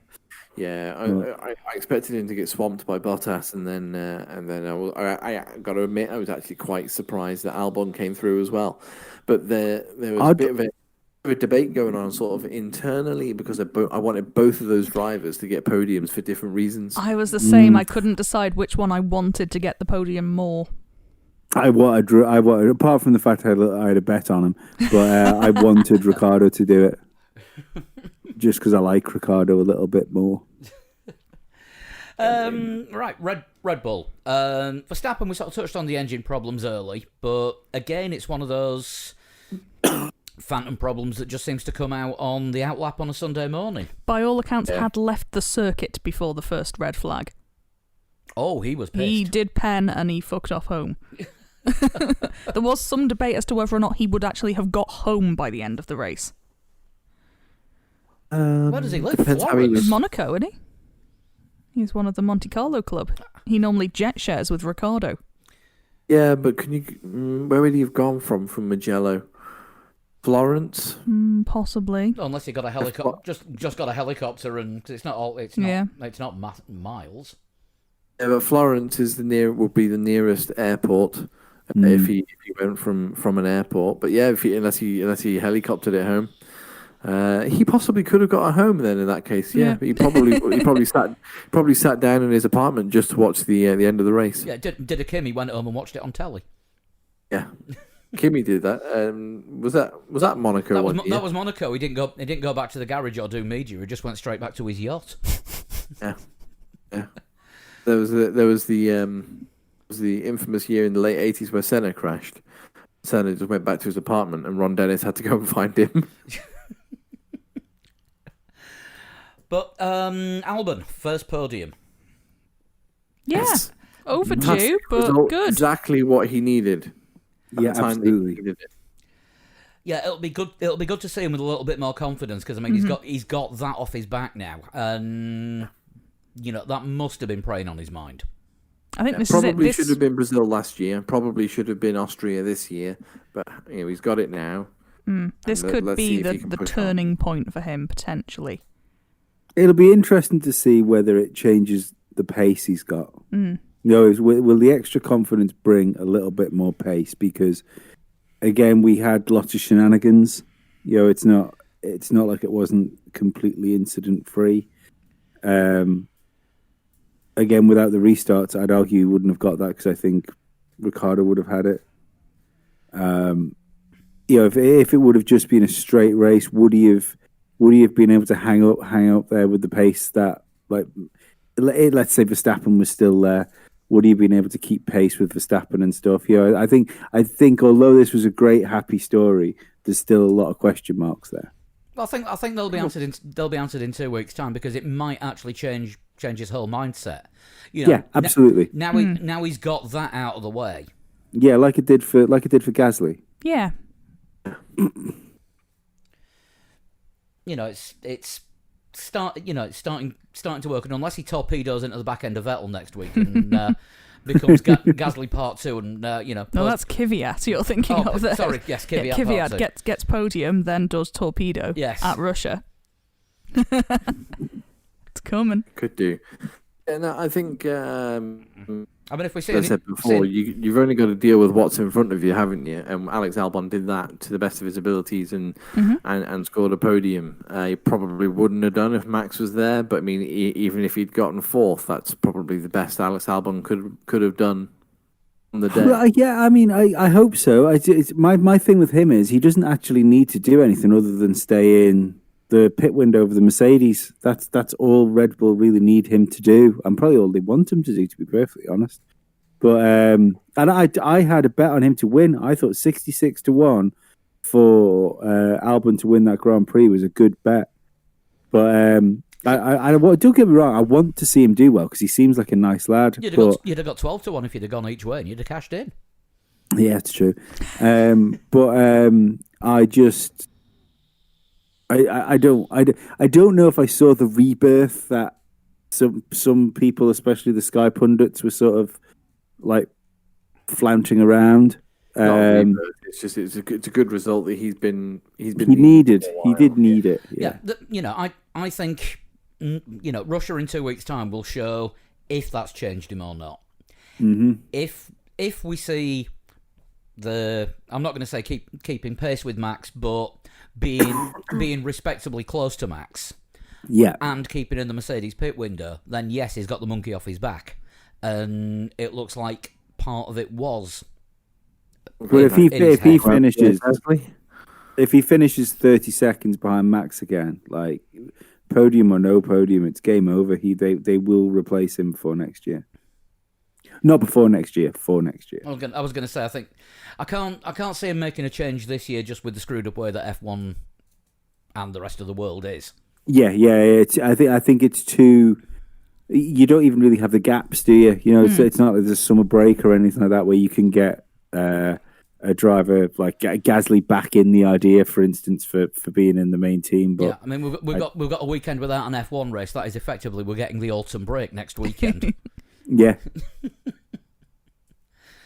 But obviously, I don't. There just isn't the time between now and the end of the season to sort it out. 'Cause it's still coming fairly. All the races are coming fairly thick and fast. I think there's one more double header as well as a triple header, isn't there? Yes, I think so. That rings a bell.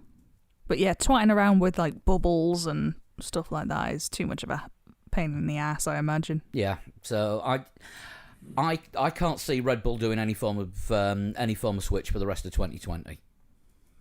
I mean, they've said they're going to make a decision sometime within the next 6 weeks about the 2021 lineup. Yes, that's what they said before Mugello, so I think it was around about Tuesday, Wednesday last week. They said, within the next 6 weeks, the announcement will be made. But as we Probably on a Tuesday morning. Yeah, but as we know, with Red Bull announcements for driver lineups, it's always pretty fluid anyway, and you just wait from 1 week to the next to see who's in what car. We'll find out like the night before FP1 in Australia next year then. Yeah, that's probably going to be the case. Right, and that just leaves Mercedes. We had 3 starts to the race. Bottas won one of them. Hamilton won 2. Yeah, it was one of those Mercedes performances, wasn't it? I mean, I kept an eye on the FP1 and FP2 on Friday, and saw an interview with Lewis where he was saying, "I really feel like I'm getting to grips with this so quickly, but there's still some time. I got to look over the data and see what's been going on." And then even at FP3, Bottas was fastest. I was like, "Oh, okay, so this might be one of the Bottas tracks then." And then Q3 came along, and Hamilton's like, "Boom, pole position." The race. Even when Bottas got ahead, I was just like, yeah, Lewis isn't gonna stay behind, is he? He's gonna find a way back out front again. And sure enough, he did. And yeah, it never. I think I put on the Discord. Sorry, go on. I was just gonna say, despite all the chaos, it never looked like not being a Mercedes 1-2. No. The Red Bull on the podium as well. So we had 2 Mercedes and a Red Bull on the podium, which you would probably say you would have expected pre-race anyway. Nobody would have been shocked if you'd said that's how it finishes. Then you look at everything that happened behind and how binary the results were for everybody else apart from Ferrari. And, you see what kind of a crazy incident-laden race that it was. It wasn't. I don't think it was a great race. I've seen some people saying, "Oh my God, that race was incredible." No, it wasn't. It was incident laden. Most of the incidents were done by the end of lap 5. I think Ocon retired. Lap 7, I think his official retirement was. But then the only thing that happened after that really was that Lance Stroll crashed and caused another red flag. Yeah, there was a little bit of a contest for the third podium spot, and aside from that, it as a race, it wasn't a thriller. Not really, no. Like I said before, I'm okay if they don't go back to Mugello. I'm all right with that. But Mercedes, give them their due. That's why they're the best at the moment. A 1-2 is all you can ask for. And more records being broken week by week by both drivers. Yeah, I mean, dominant win for Hamilton. He's now 1 race behind Schumacher. Yeah, I think 90. Yeah, 90 that was number 90. Now. Yeah, because there was the whole big thing. If he'd won at Monza, then he'd be equaling Schumacher's record at Ferrari's party, just to really kick him in the trousers. Bottas broke record for the most finished podiums. He's ahead of Mika Hakkinen now in terms of podiums for Finnish drivers. Hamilton he broke the record for most consecutive finishes in Formula One, but he's just done that, scoring in the points every single race. So he actually took that record away from Nick Heidfeld. More disappointments. Yes. and of course, extending the fact that he's finished every race in the points means that consecutive points finishes is his record at the moment. That's still ongoing. When was the last time that he didn't? And was it Malaysia 2016? No, it was Austria, it was Austria. 2018. Both of them had engine palavers. I looked into this when I heard the stat on Saturday, and it was Austria 2018 was the last time Hamilton didn't finish a race, and his last retirement before that was Malaysia 2016. And I'm going to have a quick Wikipedia, but memory, when was the last time Lewis Hamilton finished a race but wasn't in the points? Bloody hell. Jesus, now that is a question. I think I can remember, but I'm just going to have a quick wiki. I've no idea. I can't. Strictly speaking, he finished Germany last year outside the points and only got moved into the points after Alfa Romeo got a penalty. Yeah, but I think his official finish was 9th in. Yes, it was. In that race. I think, and I'm just about to get the chart up now, I think it was Spain 2013 was the last time he finished a race and wasn't in the points. I couldn't tell you anything about Spain 2013 off the top of my head. I want to say it was probably unremarkable and probably won by Vettel. But let me just have a look at this. 2013, yeah, Spain 2013, he finished 12th. Every race that he's finished since then, he's been in the points. Jesus. That's mental. That is just team and driver dominance. Yeah, I can't see, I'm now looking at his Wikipedia page, I can't see anything outside the top 10 since then as a finish. Excuse me, Spain 2013 was won by Alonso. Well, I think it was, yeah. There you go. I'm surprised Lee wasn't straight on to It was his last win. Really? Wow. Whoa. Alonso's last win. Before the GP2 era. Yeah, it would have been, yeah. So, rock stars and wankers. Ooh. Tough one, this. Tough one, this. I'm not entirely sure if we can call any of the drivers particular wankers because no one really caused a crash. There just were crashes. I mean, Rockstar burnt Mylander. Yeah. I mean, I suggested him as driver of the day, but yeah, absolutely. He had one of his busy weekends in all three series. Oh, thank God there wasn't a Porsche Super Cup race there this weekend. I doubt Ferrari would let to the Porsche Super Cup race at Mugello somehow. Wankers, but not as much wankers as they possibly should have been. Ferrari for arranging their 1000th Grand Prix anniversary at Mugello and then only finishing 8th and 10th and thinking that was okay. Anything else? Yeah, there's nothing really standing out. Mercedes, perhaps, for the 1-2 finish. I mean, they do it every bloody week anyway. Kimi, Rockstar for the for team what? radio. For what? Yeah. You must have known, Kimi. You must have known from that pit lane entry that was a little bit suspect. Yeah. Yeah, I mean, even the FIA weren't too wankery this weekend. Yeah, no, I think nothing particular to Rockstar or wanker for me, I don't think. Yeah. Right, and for once, no predictions for next week's race, because there isn't a race next week. We've got Le Mans this weekend. I don't have predictions for Le Mans. Toyota. yeah, there we're done. There's only really the Toyotas in any contention for it, unless shenanigans. Brendan Hartley is racing because he's so experienced. Oh hell! Quite a few XF1 drivers on the grid in all four classes, and we'll be about on Twitter and Discord and various socials. So watch along with us if you fancy it. Not doing the full 24 hours. Probably not. No, fair enough. And I'm not live blogging it this year because Dan's not here to bribe me with large bottles of scotch. Shall we shunt it? Think so. Yes. Cool. Right.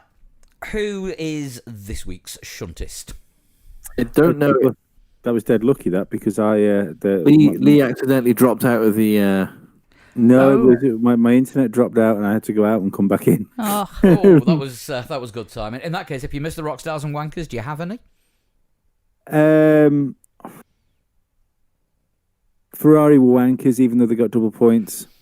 that seemed to be the general. Yeah, that was the consensus. Was it? Yeah. Because I think they'd have been in real trouble if other people had finished. George Russell not scoring a point was both a wanker and he was a rock star after it. I don't know. Yeah, there's nothing Restarts are rock stars. Fair enough. Yeah, okay. Yeah, give you that one. This one is from. Is this the one you were going to do last week? And then Patrick Thompson. Yes, this was the Patrick one I was going to do last week, and I remembered to do it this week. Check me out. Oh, my God! He'll say he's written something down next to remind himself. Good planning. Are we ready? Yes. I think so. You're not going to be happy. Oh. I'm bald. What? No. Were you born I like bald? it. I like he's mixing it up. Oh, I don't know. We don't do change, yes, sir. Is it a tyre? I started my career in 1975. Right. Okay. I have been a chief development driver for Bridgestone. No, I was joking with a tyre, but... Right, okay. Baldy drivers. Can't think of any bold drivers I can't think of a baldy one. Hartberger was balding, wasn't he? But that's too far away for him. Long ago. Nicky Lauda didn't have any hair, but that was because of the fire.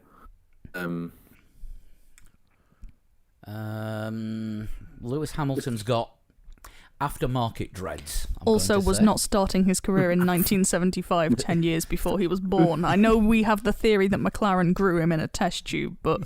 Aftermarket dreads, I like that. Like he popped into his local like auto dealer and just I'm gonna pull the curtain back here slightly, but only because what you just said, and it's on topic and it's really funny. But there was a certain singer-songwriter from the Isle of Man that had he likes a selfie. Yeah, I think we know the one you mean. And he's also glued hair on himself for the listeners that aren't aware. We narrowed it down to exactly when he got that done on the basis of his Instagram feed, by the way. Yes. I saw him on the boat on the way back. He put a picture of him up and his completely level hairline that he has now. It's not a case of you can see the join, you can see the fucking washing instructions. Yeah. Like people use that. Like they put his head next to water now to try and prove flat Earth. But I skipped past his Instagram story, and the targeted adverts on Instagram were on point because I got Mason's luxury rugs next. Amazing. Anyway, we need a guest, don't we? And I don't think he's the answer. Are you not a singer-songwriter from the Isle of Man? I'm not a singer-songwriter from the Isle of Man yet. Who knows? I can't think of any. Eddie Jordan. Oh, yes, he is bald. Yes. Was he a driver, though? Yes. Okay. Yes. Former driver, drove his own car in F3, and rug enthusiast. Is he what's his deal? Is he alopecia, or is he had some burns? And alopecia after a car crash. Yeah. I knew there was some kind of incident that involved the set of 3 rugs. Yeah, I've just had a haircut. This is my normal hair. I need a haircut. I can confirm through a friend of mine who used to go to Formula 3 way back in the day when Jordan ran his Formula 3 team, that being pushed into a swimming pool resulted in said rug coming off. Oh no. Shall we go for It's a EJ? high quality rug, though. It's high quality. Apparently they are 3 very well made rugs, yes. Shall we? Right. EJ for the first. He also looked like Walter White if he didn't have one, so I mean, it's probably best he keeps it on now. That's true. As chief development driver, I helped design Lee's favorite childhood car, the Jaguar XJ220, McLaren F1, Porsche 959, Ferrari F40, and the Bugatti Veyron. Blimey. Not Eddie Jordan. Adrian Newey's bald. Oh, he is, isn't he? And I had Le likes a Mans poodle. toy Jaguar. You remember the purple and white one? Gordon Murray ever race? Don't know. Don't know. The only other fact I know about him is he designed the Christian Bale Batmobile. Then he should be Designed a lot. shot. I like that. I like the idea of Newey. I mean, he collects cars, race cars. He does. He these does days. like a vehicle. Kind of which did anybody discuss Sebastian Vettel's latest addition to his collection? No. Did we see what it was? No. It was the Mansell's Williams, wasn't it? Oh, Mansell yes, Williams. I did know about that. It's going to sit in his living room. Nice. Why not? Like it. You ready? Yeah. Yes. Yeah. I retired as a driver in 2016 at the age of 60. Blimey. Well, that gives us rough kind of when he may have been doing other things other than development driving as well. I'm still not over Adrian Newey as a punt here. Doing veteran series and I classics. think he did a Le Mans not that long back in, or even like a classic Le Mans. Yeah, he might have done. Or 'Cause- classic Monaco or something. Yeah. Definitely did the Goodwood race in Yeah. about 2012, 2013-ish.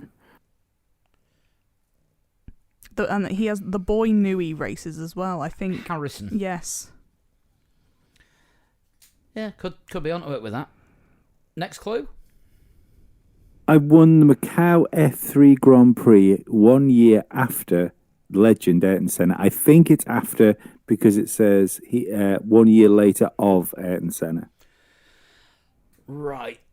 So Senna would have won Macau. 82, I 83. was going to say it was a. He was in Formula 1 in 84, put it that way. Right. Okay. So it would have been 82 or 83. When was he having a massive... Senna won Macau. Ferrari would have swapped it for magic beans. So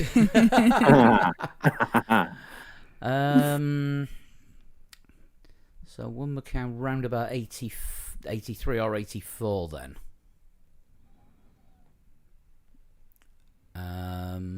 Which meant he would have been in his 30s when he won. Yeah, the age is about right for Newey. Yeah. Would have been in his 30. He would have been about 30, wouldn't he? He'd been late 20s probably if he was 60 in 2016. Yeah. So it'd been about 28. Very old for an F3 driver. Unless it was somebody Who racing, not a full-time racer. racing privately. I've got nothing more than Newey, but I still yeah. think it's a good call. I'm less certain on it now, but Shall we continue? yes. Yeah. Where have we gone? I've been teammates with Martin Brundle, David Brabham, and David Coulthard.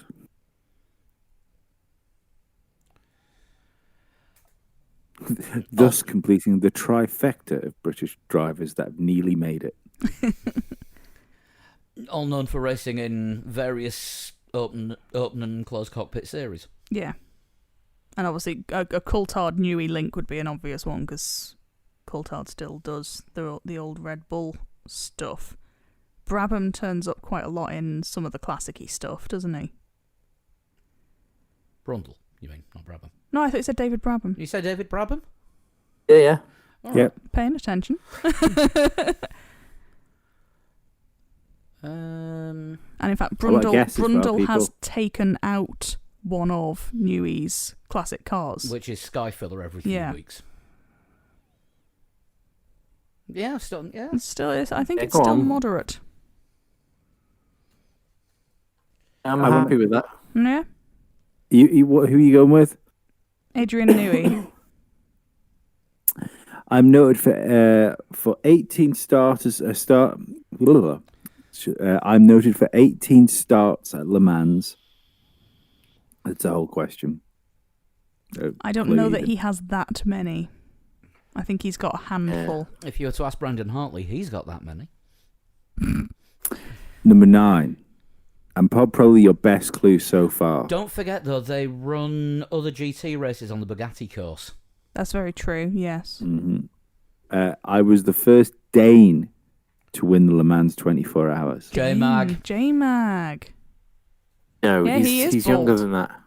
Yeah, he's younger than that, though. That's very true, actually, yes. Actually, yeah, shit, J-Mag's younger than me, isn't he? Yeah. He's still about 15. There is no Spaffer. Oof. Oh. Can't think of any other Danish drivers.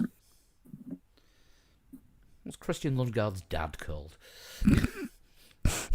Christian Lundgaard Senior. Number 10. I'm the reason why Danish TV broadcasting sucks compared to the UK, and I'm one of the most boring commentators in the world. I'm guessing this has been sent in by somebody Danish. You say, is Patrick Thompson, is Thompson spelled S-E-N, not S-O-N? Yes. He's also sporting from the front looks fine, but I suspect is a fine mullet. Wonderful. Not a bald then. I'm not bringing the knowledge here on the old Right. Danes. My knowledge of Denmark extends to K-Mag, J-Mag, Sandy Toksvig, Carlsberg and Disneyland After Dark. You missed Tulip Bacon. Caroline Wozniacki. Oh, and Peter Schmeichel. Kasper Schmeichel. We're just naming Danes now. Bigfield. Your Spaffer can be, Lee had no idea who this guy was. Oh, how's the pronunciation for this? I don't know about anybody else, but I'm looking forward to this. No, it's pretty fine. It's okay. Did you give up? Has he won? He's won. I think so, He's won. I am John Nielsen.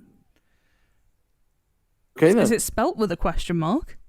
It's Definitely a question mark in your voice there. I'm just practicing. I'm Ron Burgundy. I'm practicing my upspeak in case I move to California. It's spelled Nielsen. Yeah, Nielsen. Yeah, sounds like a Nielsen. Sounds Nielsen-y. Yeah, that was bloody hell. Yeah, he is bald. Let's have a look. He's bald, all right. Yeah, definitely bald and apparently Danish and boring. Thank you for that one, Patrick. How do you send in a total shunt? You send me a PM on Twitter at a total shunt, or do the same thing on Instagram. I will probably have to change my thing back to a total shunt, but at the moment it is still Gay for Batterson. Yeah, I'd probably change it. Or it might be Lee Stevens' podcast hero. That might be it, actually. I think you're still Gay for Batterson on Instagram. Am I? I'd probably get round to changing it back at some point if I was you. And if you want any I'm still pretty Gay for Batterson. Oh, but saying from that a at the top distance it because says, he has got the Rona. Yeah, at the we'll be fine. Well, our immune systems are good. The it's at the top. It still says a total shunt, so I take it you'll be able to find me. You would hope so. Still could do with a couple more on the reserve list just in case. So if you email those to 3legs4wheels@gmail.com. I'm not running short, but I need reminders and new ones because I haven't had a few for a few weeks. So I need reminders or I need new ones. And if you want to get in touch with us in general, you can get us at 3legs4wheels on Facebook, Instagram, and Twitter. And individually, we are At Sean Cowper. Flood 21. And at Pablo 100. Right, Formula Lee. First challenge of the newly resurrected season, now Codemasters have got the game, was a lap of Bahrain in the Dryner Renault. Putting the results together, I'll have the results for that next weekend, but that challenge is now next week on the podcast with the rundown, and we'll sort a prize out. The second one is launching now, and that is going to be a lap of China. We'll go in the wet this time, and we'll do that one in... we'll do that on a Racing Point. So it's a 2-weeker. You've got till 7 o'clock UK time on the 28th of September.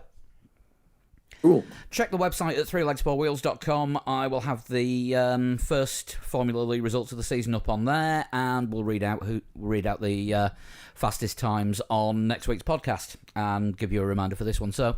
2-week challenge, Racing Point, China in the wet. I think that's about it for this week, isn't it? Yes. Pretty much. Yeah. Next week, we'll be back with whatever news happens during the week, because we could, there's a week off. There could be some silly season stuff happening. All the teams have got a week to screw things up. And looking forward to the Russian Grand Prix. Are we looking forward to the Russian Grand Prix? Looking forward to getting the Russian Grand Prix out of the way. Uh-huh. To be fair, after the last couple of races, I could do with a boring one. Might surprise us. Yeah, they'll keep the red flags flying there, just like the olden days. I wouldn't put a bet on something that wasn't silver, though. Or black. Sorry, it's a black car at the minute. But yeah, it's born to be a Mercedes 1-2 this race, isn't it? Well, yeah, it's another Herman Tilke circuit. We'll do predictions next week, and we'll get a guest predictor as well. And I'll open up the prediction competition on the website if anybody wants to put their Sochi predictions on. Right. In the meantime, we're off.